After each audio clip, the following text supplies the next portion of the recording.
Neuer Tag, neuer Ort. Wir sind gerade hier am Parkplatz vom Gym. Ich freue mich immer wieder, wenn ich hierher komme zum Trainieren, weil es eben ein besonderes Gym ist. Der Style ist einfach der Hammer und jeder, der wo mal in Nürnberg ist, der sollte unbedingt mal vorbeischauen. Egal ob Powerlifter, Eishockeyspieler, Footballspieler, jeder trainiert hier, weil es einfach die perfekte Anlaufstelle ist. Und wir schauen jetzt einfach mal rein. Los geht's!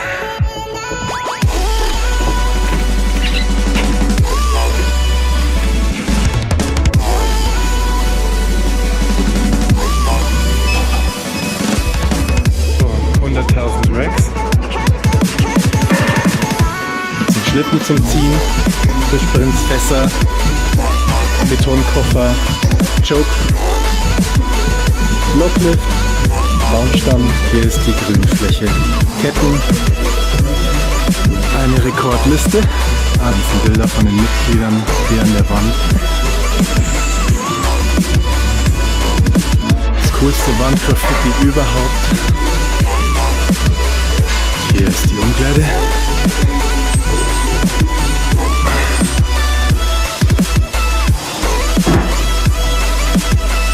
Und ich nehme immer den He-Man.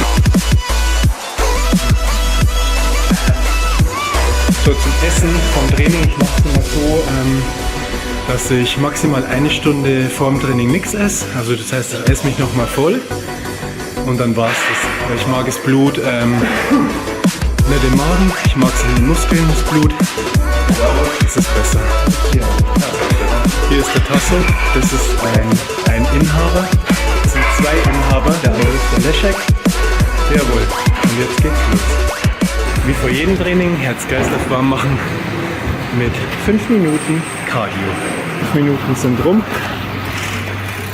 Heute ist Bankdrücktraining, also Banktag oder für die Pumper unter euch Brust.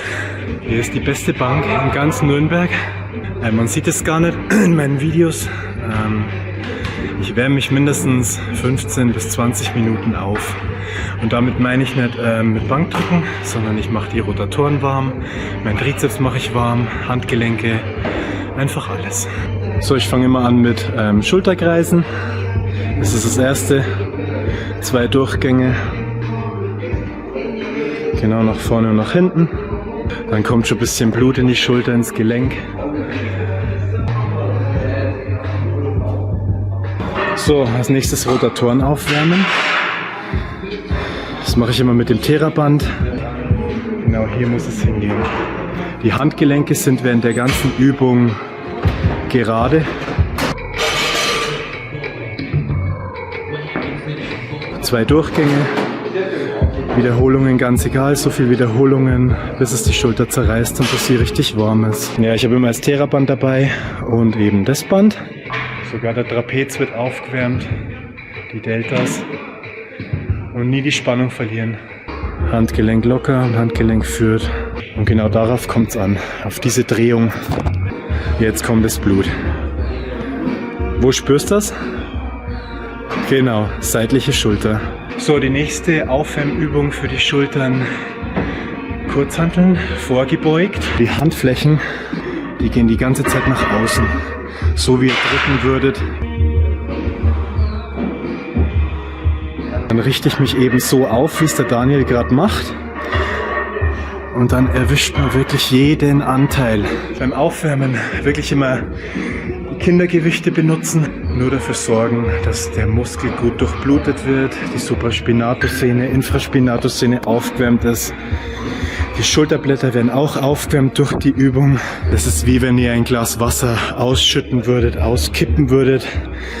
Nach vorne, so geht Seitheben. Ja, jetzt ziehst du mit dem Trapez, das langt.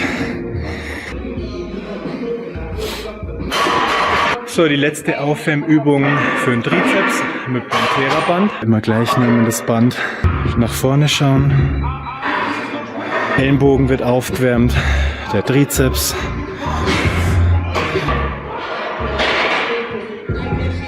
Und das ist das, was ich immer mache vor jedem Bankdrücken. Die 3 Schulterübungen und den Trizeps-Ellenbogen noch aufwärmen. Und dann kann man nämlich auch guten Gewissens richtig loslegen, ohne dass man Angst haben muss, dass irgendwas passiert. Lebensversicherung. Ja. Ja. So, jetzt geht's zum Bankdrücken. Wir legen los mit der leeren Hantel, wie bei jeder Übung. Man legt immer mit der leeren Hantel los, egal wie stark man ist. Bei jeder neuen Übung, die man macht, Gewicht ganz runter, neuer Bewegungsablauf, wenig Gewicht.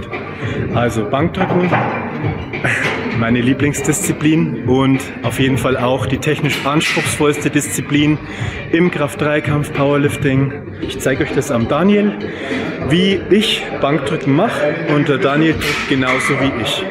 Das, was am häufigsten falsch gemacht wird, ist, wenn ihr ins Fitnessstudio geht, da liegt fast jeder flach da wie ein Brett. Wie ein Brett.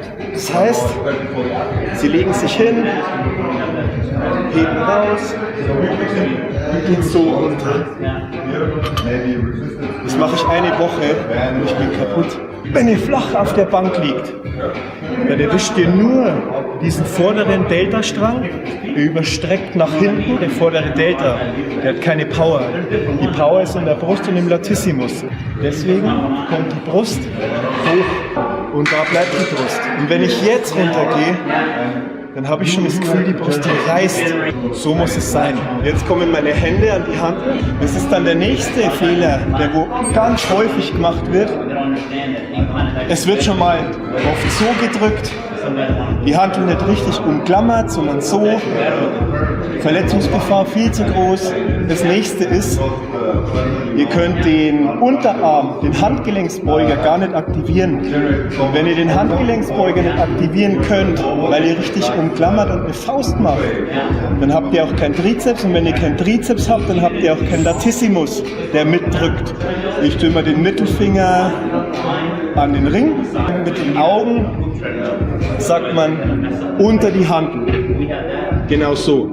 Aber ich gehe dann noch ein Stückchen höher, damit ich die Hantel, wenn ich es raushebe, nicht von hier hinten vorheben muss. Da kommen auch die meisten Verletzungen raus. Also, ich lege mich hin, kommt die Brust raus. Und was ich jetzt mache ist, ich ziehe mich einmal kurz so hoch. Jetzt ist die Brust noch höher. Und die Schulterblätter sind zusammen. Und wenn die Schulterblätter zusammen sind und die Brust oben ist, dann kann der Lat auch arbeiten. Und ihr habt Spannung in der Brust, ihr habt weniger Weg, weil ihr nicht flach da liegt.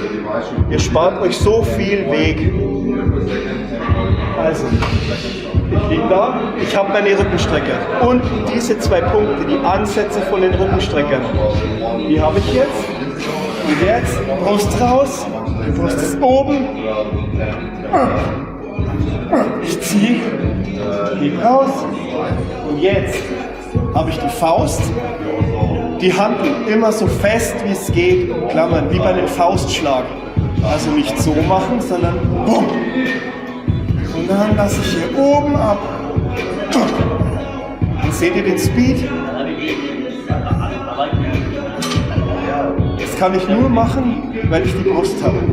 Wenn ich jetzt flach da liegen würde, hätte ich keinen Speed. Mir würde mein Schultergelenk sprengen. Jetzt lasse ich so ab. Ich habe die Spannung im Rücken, die verliere ich nie. Das ist nämlich das Fundament, wie ihr liegt. Das ist das Aufwärmen. Davon mache ich 3 Durchgänge, weil es ganz wichtig ist, dass ihr die Position trainiert, wie ihr liegt. Das ist es. Okay, jetzt kommt der Daniel. Der Daniel hat sein Badehandtuch dabei. Völlig egal, Hauptsache ihr benutzt ein Handtuch, auch wenn es keine Pflicht ist. Es ist einfach nur widerlich, wenn man sich in so eine Schweißsuppe reinlegen muss vom anderen. Okay, konzentrier dich, Rücken, die unteren Punkte, Rücken, jawohl, genauso. Okay, er macht jetzt das gleiche wieder, damit sich das richtig in den Kopf brennt. Und ihr dürft auch während dem Satz niemals die Spannung verlieren. im Rücken und in die Schulterblätter. Die Brust ist richtig oben. Und seht ihr das? Dann mache ich das gleiche nochmal. Okay, Spannung. Und jetzt zeige ich euch was. Unten bleiben, bleibt mal unten mit der Hantel. Und jetzt verlier mal die Spannung im Rücken. Und jetzt seht ihr das, wie die Ellenbogen nach unten gehen. Jetzt versuch mal, ob du die Spannung aus der Position nochmal aufpasst. Das ist eigentlich unmöglich, wenn du die einmal verloren hast, weil du die Schulterblätter nicht mehr zusammenbringst. Ich zeige euch jetzt nochmal was die Griffbreite angeht. Weil da bin ich so oft gefragt worden, wieso ich breit drücke und so und etc. Wenn ihr eine Schulterverletzung habt, dann drückt immer eng. Dann drücke ich so. Und die Vorteile am engen Drücken sind halt, ihr drückt mit dem Trizeps, ihr entlastet die Schulter, aber irgendwann habt ihr das Leistungsplateau erreicht, da geht nichts mehr. Aus dem Grund, wenn ihr eng drückt und da geht ihr unten runter und dann klebt ihr irgendwie fest. Ihr müsst dann praktisch so schnell wie es geht, wenn ihr unten seid, wegkommen, damit ihr diesen toten Punkt hier überwindet, damit ihr hochkommt. Das habt ihr dann beim breiten Drücken nicht. Und was jetzt die Griffbreite angeht, von breit zu eng, das ist kein Problem. Das könnt ihr sofort machen. Wenn ihr breite Drücker seid, dann könnt ihr einfach sagen, ich mache heute Engbankdrücken. Aber wenn ihr jahrelang nur Engbankdrücken gemacht habt, dann bitte nicht einfach so sagen, hey, ich drücke jetzt breit und breit drücken, weil die Brust, die könnt ihr gar nicht so ansteuern oder die Schultern, die sind nicht so weit. Wenn ihr vorhabt, von engen Drücken zu breiten zu wechseln, dann macht es so, dass ihr einen Finger pro Woche breiter greift. Dann hat der Körper Zeit, dass er sich darauf einstellt, die Schulter, die Supraspinatus und alles und auch die Brustmuskulatur, dass ihr die ansteuern könnt. Wenn nicht, dann geht es wirklich extrem auf die Schulter. Beim Rantasten an den ersten Arbeitssatz hoch mache ich immer 2 Sätze. Also mit jedem Gewicht, wo ich steigere, mache ich 2 Durchgänge, allerdings nur kurze Durchgänge von circa 3 Wiederholungen, damit sich, wie gesagt, die Spannung aufbaut. Das ist nicht jeder Körper gleich, jeder drückt anders, jeder erwischt einen anderen Muskel. Für mich ist das die perfekte Technik und ich hoffe für Daniel auch. Also weiter geht's. 70 Kilo. Komm. Komm, komm, komm, komm. 2, 3. Langt, langt, langt, langt, langt. Wir gehen höher. Nächster Punkt. Spotter im Fitnessstudio. Ich stelle mir das halt so vor, du schaffst das Gewicht nicht mehr und es liegt auf eurer Brust und die Musik spielt und ihr wisst wegen der Musik nicht, ist jetzt da wer oder nicht. Dann, genau, dann ihr sagt halt, Hilfe, ist da wer? Kann mir wer helfen? Nein, sowas würde ich niemals machen. Entweder es kommt oder es kommt keiner und wenn keiner kommt, dann habt ihr die Möglichkeit, keine Verschlüsse zu verwenden. Dann das hier machen. Dann rutschen die Scheiben runter. Oder ihr rollt die Hand ab und setzt euch auf. Ich habe mir 3 T-Shirts kaputt gemacht dadurch. Das war bei 180 Kilo auf Wiederholungen. Zeig mal das Regal. Jetzt habe ich auch noch das Regal hier kaputt gemacht. Aber ich habe nicht um Hilfe gerufen. Und darauf kommt es an. 60 Kilo. Vorhin da hat der Daniel statt 80 Kilo 85 drückt. Und zwar hier 5 Kilo mehr. Also er hat falsch gesteckt. Komm. 2, 3, komm, komm, komm, komm. 4, 5, ich bin da, komm. Weiter, weiter, weiter, weiter, weiter, komm. Ich bin da. Gib Gas, gib Gas, gib Gas. 2 noch. 2, 2, 2, die gehen. Streng mich an. Eine noch. Komm. Gib Gas, gib Gas, gib Gas. Yep. Okay, wie viele Wiederholungen waren das? Letzte Woche waren es noch 4. Jetzt waren es 10. Jetzt waren es 10. Das liegt aber an dem Gym hier und an der Bank. Wahrscheinlich. Hier geht immer mehr. Das ist jetzt sein zweites Bankdrücktraining. Er hat die Technik aber wirklich sofort drin gehabt. Woran liegt das? Guten Trainer. Danke. Die 5 Euro kriegst du später. So, nach dem Bankdrücken machen wir fliegende am Kabel von oben. Daniel fängt an. Jawohl. Einen Schritt nach vorne. Die Beine, die stehen nebeneinander. Also wir tun kein Bein vor. Es entstehen muskuläre Disbalancen. Genau, der Kopf ist ganz wichtig bei der Position. Wenn ihr hintergeht, ist der Kopf vorne. Dadurch bremst der Trapez nicht. Genau, Kopf runter, wenn ihr hintergeht. Und dann kommt ihr nämlich weiter hinter. Der Trapez ist nicht im Weg. Und wenn ihr vorne seid, schaut ihr nach vorne, weil dann könnt ihr die Brust richtig kontrahieren, anspannen. Jawohl, weiter, weiter, weiter, komm. Jawohl, das Feeling ist gut. Die Hände, die sind wie wenn ihr einen Faustschlag machen würdet. Genau. Wie wenn ihr auf was einschlagen würdet praktisch. Spann an. Und mit der Spannung gehe ich dann nach hinten. Kopf taucht ab. Wumm. Wumm. Die Griffe, die sind nicht so, die sind wie beim Bankdrücken. Genau so. Wumm.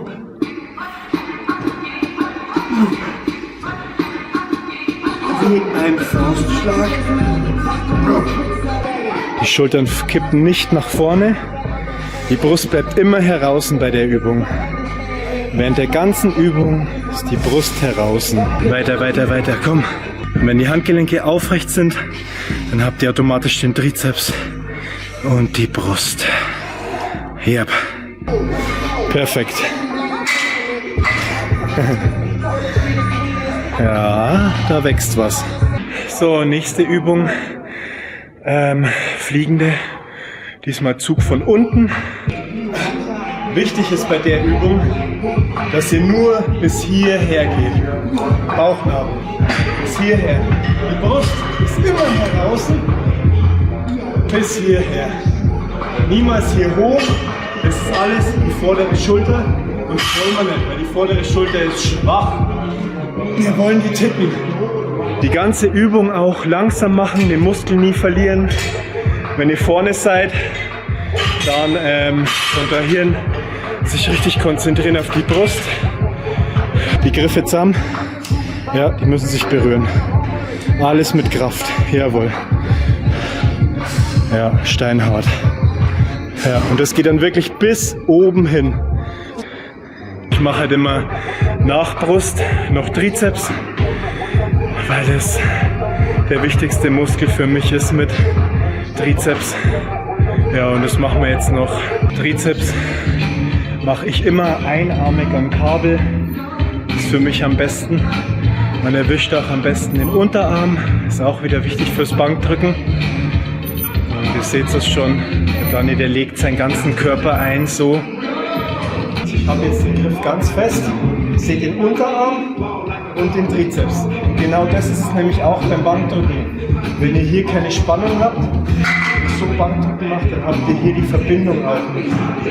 Unterarm, Trizeps gehört immer zusammen. Deswegen den Griff oder die Hand immer so fest wie es geht umgreifen. Der Trizeps, der kann ruhig arbeiten, genauso wie der Ellenbogen, der kann auch vor. Das ist ganz egal. Jawohl. Komm. Gut. Gut. Okay. Jetzt sind wir fertig mit Trizeps, mit Brust. Das war's vom Power Athletics Gym in Nürnberg. Ja, wir sagen Tschüss. Danke fürs Zusehen. Daumen hoch, wenn es euch gefallen hat. Und genau, das, was mich mal selbst so interessieren wird, wäre, was ihr so zu den Gyms sagt, in welchem Gym ihr selbst trainiert oder welches Gym euch am besten gefallen hat, in dem wir jetzt schon trainiert haben. Es wird bestimmt noch mehr kommen, aber mich würde es interessieren, in was für einer Art Gym ihr so trainiert oder was euch am besten gefällt. Genau, bis zum nächsten Mal. Ciao, ciao. Ciao.